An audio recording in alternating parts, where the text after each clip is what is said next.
Welcome back to Planet Z News. Folks, we have just 2 weeks left of the regular season. The trade deadline has passed. No trades have taken place this year at all. For better or worse, you have all chosen to stick with the players that you drafted to the very end. For some teams, this worked out to perfection. Elizabeth is our very first and only team so far to clinch a playoff spot. She's in.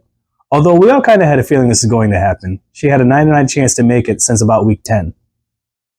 This week was an unusual one. We saw some of our lowest scorers of the season, but guess what? We also saw some of our highest scores of the season. What the heck's going on? I'm starting to think fantasy football is all a bunch of random junk going on at once. To be completely honest, I missed most of this week's games. This season of Keeping Up with the Kardashians is really good. Speaking of really good seasons, this one's shaping up to be one for the ages. If you can believe it at all, the ESPN Fantasy app projected our final standings all wrong. But even the great and powerful app could have never predicted this. Shireen defeated Jared in a Monday night finale. Once again, Shireen can thank Rico Dell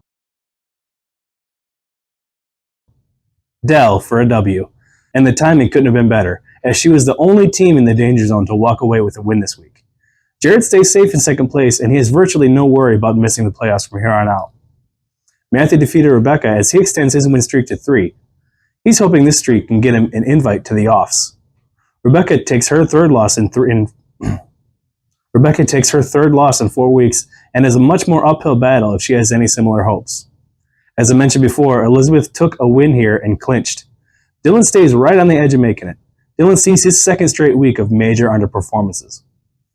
Rachel took down Justin and snapped her losing streak. Ashton Genty and AJ Brown having a big week was a relief after she was frustrated with those players at the beginning of the season. Justin sees his own losing streak extend to 4 and keeps his place in the danger zone. Justin faces Jake this week in a matchup that very well may decide who hosts this recap show for next season. Jake, of course, is in the danger zone as well, after his loss to Stacy in a high-scoring battle. Now, nobody likes a guy with a bad record that goes on and on about how he's one of the top teams with points for, so I'll do it for him. He's the third most points scored on the whole season, and far and away the most points scored on him. You can call it bad luck, but I'll call it what it is. You gotta play better defense, bud.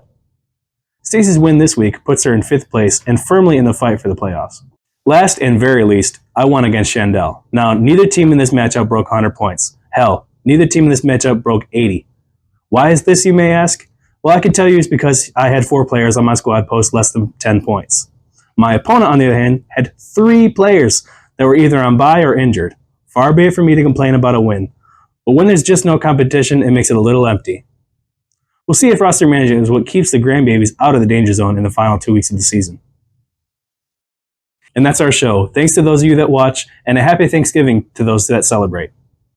I won't see you all this Thanksgiving, but from the bottom of my heart, I am thankful for each and every one of you. Bye.